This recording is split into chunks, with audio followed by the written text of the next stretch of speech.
Hey everybody, Nick here, and today I got a review for you of this little guy. This is the CKF Pиздюк, and it's a very interesting little knife. We'll talk a bit more about the name in a little bit here, but first off, I want to thank very much my buddy Andrew for sending this little guy along.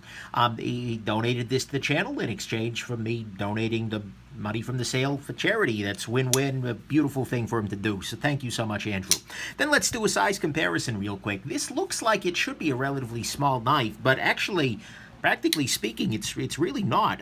It is substantially larger than the Delica, as well as being substantially thicker than your Delica here. We'll compare it against the Rat number 1, right here, and the Rat number 2, down here. So this is not a small knife, although it kind of is, but it isn't at the same time. It's really weird in that way. And then probably, yeah, that'll do for size comparison. And then let's talk for a second. The designer on this guy, so CKF is the maker, Custom Knife Factory. This is a Russian company that takes Chinese parts and assembles them. And this has been designed by Anton Malyshev, who is well known for the Malyshev Gnome, as well as the CKF Grotch, as well as a couple of other, I think the SSE was one of his. Either way, he's a great designer, and so that's interesting. And let's go on ahead and talk about the good, the great, the bad, and the ugly of this little Pizduke right here. Okay, so on the good side, first off, I am a fan of the blade steel and overall profile. It is a sheep's foot sort of blade, and it is made of M390 steel, which, if not the best steel in the world, is certainly one of the best. It's a great, great steel and a great, great blade profile for everyday carry tasks. So that's a wonderful thing. Next thing, I'm a big fan of the action on this knife. If you're holding it properly, it fires 100% reliably and very smoothly. We'll talk about that holding it properly proviso in a little bit here, but it does work very nicely. The detent is very, very hard, and when you close it, well, closes smoothly. So you can't argue with that. Next thing, the ergonomics, particularly with the finger choil in use here, are great. This fits very nicely into my relatively small hands, and I think it would be even better if my thumb was a bit longer. But nonetheless, this is clearly made for the hand, and it locks right in there. This is just going nowhere as you're cutting with it, so that's great. And then finally, on the good side, there are some very nice details to this guy. For instance, it features this big unidirectional carbon fiber inlay on the front of it here. That is just great. It looks really excellent. It captures the contouring well. It's a spectacular little step. The backspacer here is great. It's a Malyshev design, and Malyshev is great at making really nice backspaces, and this is no exception. So it's got a little bit of texturing here, which kind of goes up against your hand as you actually use the flipper tab on the knife, and so that's really nice. Every knife is numbered, which I appreciate very much. This is 43. Which is just one off of the answer to life, the universe, and everything, such as life. The pivot on them is very nice on both sides. You can see it's tooled with standard Torx back here. The clip screws look just great, and the polish on them looks pretty great too, 100%. It's got nice jimping, although we'll talk about that, but mostly back here. But the jimping on the back of the blade is pretty excellent too. The titanium, actually, I like this darkened titanium finish. I don't tend to be a fan of acid washy dark titanium, but the titanium with the carbon fiber here just really ties the whole room together, man. And then on the inside of it, there is serious skeletonization going on. I mean, hopefully, well, you certainly saw the disassembly, but I'll see if I can use my little flashlight to show it to you here. You can see inside there are all kinds of pockets. They're really trying to reduce weight on this guy. And so that is very impressive to me. And so all of those details put together are very impressive too. And when you couple that with the great ergonomics, the nice action, and a nice M390 blade, there is a lot of good here. Let's talk about what's great. So the great on this knife is, actually, hold on. Hey, Nikolai, want to do the great? Sure. So, okay, alright, hi everybody. Look, the great of this knife is not at all about knife itself, it's about name. This is called CKF Pиздюк. They make it, they write it like it's English, like, you know, hey, peace, man, I am happy, and the Duke of Edinburgh, but that is not what this knife is. This is CKF Пиздюк, and if you speak Russian, you understand that Пиздюк means... Actually, I don't know that I can say that word in English on this channel, or advertisers will screw with Nick. But still, he's like little bastard is a nice way to put it. So they sell a knife called CKF Little Mother Yeah, or bull person who is full of crap, whatever you want to say Pizdyuk means, it is not Pizduk. And I love the fact that they are selling knife that is Russian swear word to all Americans. So this, to me, and I think to Nick as well, is absolutely freaking great. So there you go. All right, Nick, go tear the thing apart, will you? All right, I'm coming. Okay, so on the bad side, first off, this has a compound grind. This is not going to be bad to everybody, but it's absolutely bad to me. Because what it basically means is that although this section of the blade here is really ground a little bit more slicily, you can see it's relatively thin behind the edge, this side down here is much thicker and much less slicey. And it goes to the full thickness pretty quick there. And the thickness here is very substantial. And, you know, compound grinds are not something I particularly love, because here it basically means that half of this blade actually cuts things and the other half, not so much. And, you know, to me at least, compound grinds are a lot like vomiting.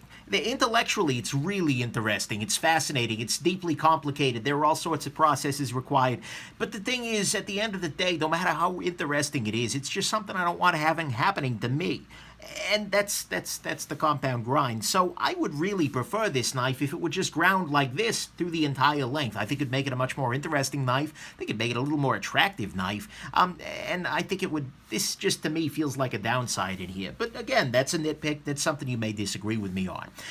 One thing you won't disagree on is that this is weirdly big for a small knife. If you look at this in a catalog or something like that, you can think to yourself, or at least I sure did, oh, this isn't going to be huge. It's like a Spyderco Techno style thing, you know, and that's how this design makes a lot of sense. But the thing is, they've made it to be fairly large. And not just in the blade length dimension, but also in the thickness dimension. This knife is very, very thick, and very thick in the grind. It's just, it is a weirdly big knife for something that looks like it could be very small. And it's also as a result of being relatively big, relatively heavy too. Coming in at 5.5 ounces for this knife that feels like it could be a very interesting little pocket sort of thing, but instead it fills the whole damn pocket. So this is just a weirdly big small knife, and so at that level I just deeply don't get it. And so those are the bad things to me, that this knife is heavy, it's big, it's thick in the blade, and then unfortunately that compound grind just isn't a stellar approach, at least in my personal opinion. But let's talk about the ugly stuff that isn't actually an opinion. Well, okay, it's an opinion, but it's one that I think will be widely shared. The first part of the ugly is that the clip ramp on this knife is simply insufficient. You can see here that the clip ramp just barely comes up above the actual blade itself. I mean, it's just barely sticking up there. And although you can get this into your pants, you really have to fiddle a fair amount with it. And if you're spending too much time fiddling around in your pants, people will start to look at you funny, and that's just not great. And so this needs to be bent up a little bit more. I understand that ergonomically speaking, that could be a problem, because then that clip ramp is digging in right here, but that just means that the clip wasn't put in the right place or something. I'm not a fan of this clip ramp. Next thing, and the biggest, well, one of the biggest issues for me on this guy is that the tent is very, very strong, and to the extent where if you have your fingers anywhere near this lock bar, the knife is almost impossible to open. It is very, very hard because it's got this strong detent, and it hugs the blade. I feel like in order to fire this knife at all, I need to make sure 100% that my fingers are in this kind of unnatural positioning where everything is off the lock bar, and then it fires nicely. But if my fingers are even remotely resting on that as I go to flip, there we go, I got it to fire that time. It just digs right in and is really a problem. And then finally, you'll see actually right here the final issue with that, and that is the fact that the jimping on this flipper tab is insanely strong. I mean, seriously, look at this. It's got these almost hooks to it, and so flipping this knife is not remotely comfortable.